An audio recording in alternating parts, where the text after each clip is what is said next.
Good morning. Hi. Welcome to EVPT classes and Overseas Admission Hub.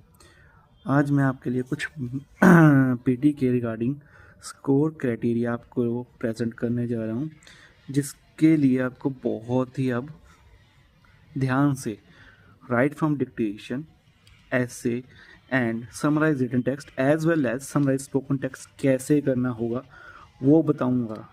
अब वो पहले वाले सिनेरियो बिल्कुल चेंज हो चुका है। अगर आपको लगे कि स्कोरिंग कम आ रही है राइटिंग पार्ट में, तो हो सकता है कि आपने मिस्टेकन की है। जो आप टेम्पलेट लिख रहे हो उसके अंदर आप वर्डिंग कैसे लिख रहे हो। अगर ग्रामर की मिस्टेक, अब ग्रामर भी पहले होती थी, ग्रामर नहीं पकड़ी जाती थी।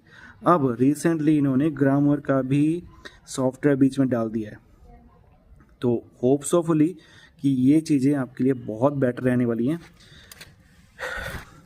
अभी मैं पहले तो आपके लिए स्क्रीन पे पीटी की स्कोरिंग शेयर करूँगा। तो इसके अकॉर्डिंग पीटी की स्कोरिंग रहती है speaking, writing, listening and reading. Speaking के अब रीड लाउड की वेटेज बहुत कम कर दी है। वन लाइन स्ट्रेटजीज है वर्किंग राइट नाउ। जो आपने 10 वर्ड्स बोलने हैं वो चलेंगे, बट रीड लाउड की जो स्कोरिंग है 8.5, 6 रीड लाउड। उसके बाद रिपीट सेंटेंस की स्कोरिंग भी सेम ही चेंज कर दी। पहले रिपीट सेंटेंस की वेटेज बहुत ज़्यादा होती थी, अब रिपीट सेंटेंस की वेटेज कम कर दी है। सबसे ज़्यादा डिस्क का इमेज की वेटेज कर दी है। डिस्क का इमेज 28 नंबर के, 5 डिस्क का इमेज 28 नंबर के।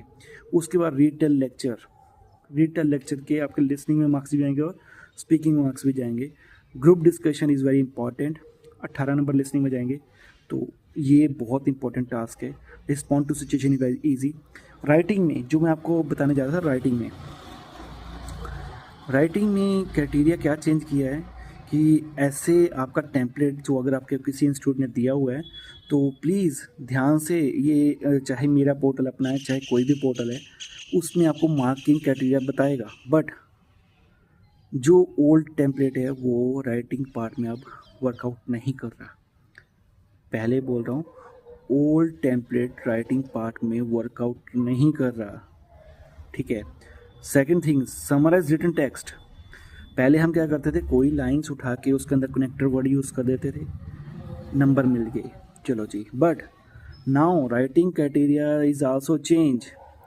कैसे, मतलब कि आपको समराइज रिटन टेक्स्ट के लिए पहले इसको स्कैन करना है, पैराग्राफ को अपने पढ़ना है कि इसके अंदर किसकी बातें हो रही है, और एक वर्ड अगर बार बार रिपीट हो रहा है तो आपको वो नहीं लिखना।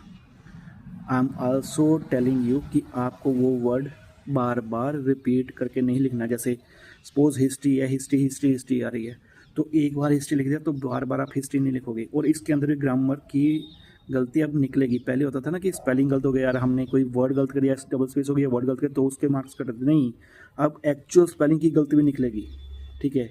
सिग्निफिकेंट है या सिग्निफिकेंटली है, या वर्ड्स है या वर्ड है, तो वो भी निकलेगी। और इसको करना कैसे है, सपोज एक पैराग्राफ है, पहले उसको रीड किया कि उसकी डिमांड के ऊपर पैराग्राफ है, तो आपने ये नहीं लिखना डिमांड डिमांड डिमांड कि सपोज कॉफ़ी की डिमांड है, टी की डिमांड है, तो वहाँ पे ना सॉल्ट भी होगा, स्पाइसेस भी होंगे, ठीक है, और कई चीज़ों के बारे में। बट आपने एक की डिमांड को लेकर चलना है कि मैन की डिमांड क्या है, मोर नीड मोर पावर, या मोर नीड डिमांड जब इंक्रीज होगी तो उसके ऊपर चलेगा चीज़ें, तो उसके ऊपर चलना है। कि आपने 50 वर्ड भी लिख दिए it mean okay, but scenario ये रहेगा कि आपको लाइन कॉपी नहीं करनी, वर्ड उठा उठा के लगाने, अब उसका मीनिंग बना के, ठीक है।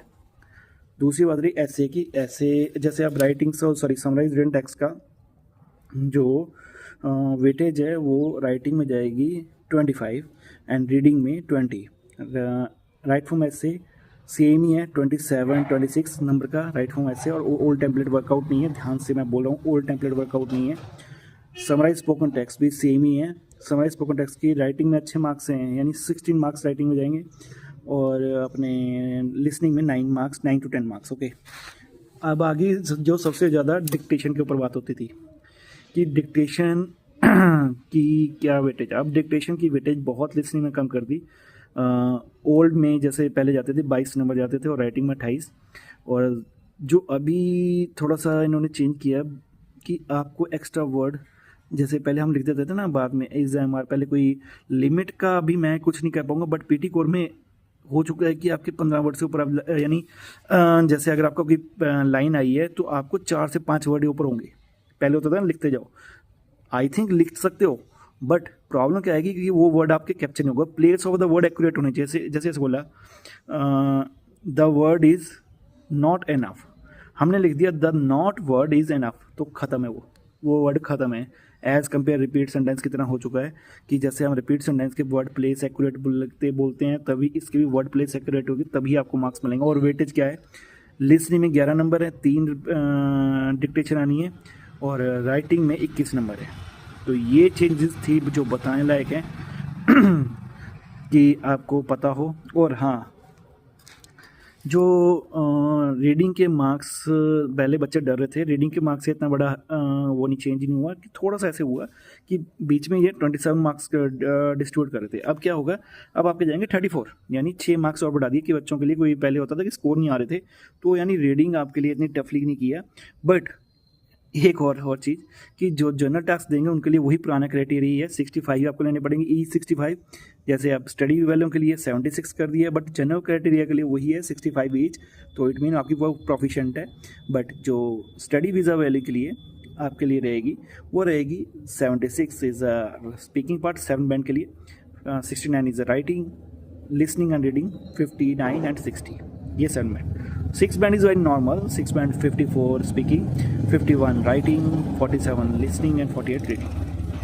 होप सो फुली कि आपको ये वीडियो बहुत अच्छा लगा होगा। अगर कोई आपको इन्फॉर्मेटिव चाहिए, किसी कंट्रीज़ के लिए आपको एडमिशन की प्रोसेस चाहिए, हम वो भी प्रोवाइड करते हैं विदाउट एनी एक्स्ट्रा कॉस्ट, कोई फाइल चार्ज नहीं होता। हम आपकी फ़ाइल्स को सबमिशन करते हैं, उसके बाद अगर हाँ सिर्फ और सिर्फ अगर मान लो कि कोई बच्चा वीक है इंटरव्यू, जैसे यूएसए के लिए इंटरव्यू प्रिपरेशन करनी है, उसके हम चार्ज लेते हैं, क्योंकि वो इंटरव्यू प्रिपरेशन करानी पड़ती है। अगर आप प्रिपेयर हो तो हम आपकी फाइलिंग करेंगे, एडमिशन कराएंगे, वो भी बेस्ट टू बेस्ट कॉलेज जिसमें फ़ीस भी कम रहती है, और ऑल ओवर यानी यूके, ऑस्ट्रेलिया, यूरोप, कनाडा, ठीक है। तो ये हमारे उस पे हैं, जो मेन अभी हमारा वर्कआउट चल रहा है वो चल रहा है UK, US, Australia and Europe. Europe में सम पार्ट में आपको बहुत बेटर ऑप्शन अपॉर्चुनिटी मिल सकती है, Sweden, France, Germany and Netherland, ये बेटर ऑप्शन है जहाँ पे आपको स्टडी के लिए एक अच्छा प्लेटफॉर्म मिल सकता है। तो होप्स ऑफली आपको वीडियो अच्छा लगा होगा, तो अगर वीडियो अच्छा लगे तो लाइक शेयर सब्सक्राइब कर दें। होप आपके लिए अगली कोई इन्फॉर्मेटिव वीडियो जो आएगी वो मैं लेके रहूँगा। अगर आपको क्लासेस चाहिए पीटी की, वो मैं प्रोवाइड करता हूँ 1-to-1 एंड ग्रुप क्लासेस की फीस अलग रहती है, 1-to-1 की जिसके अंदर सेशन रहता है वो अलग रहती है। क्लासेस अर्ली मॉर्निंग 5:30 से शुरू होती हैं, ठीक है, और ग्रुप क्लासेस स्टार्ट होती है 9 o'clock से, 9 o'clock to 1 o'clock group classes. तो जिसको भी चाहिए वो आप मेरे से संपर्क कर सकते हैं। और एक ही चीज़ बोलूँगा, ध्यान से करिए आप पीटी को, पीटी अब वैसी नहीं रही जो पहले होती थी। Okay, thank you very much.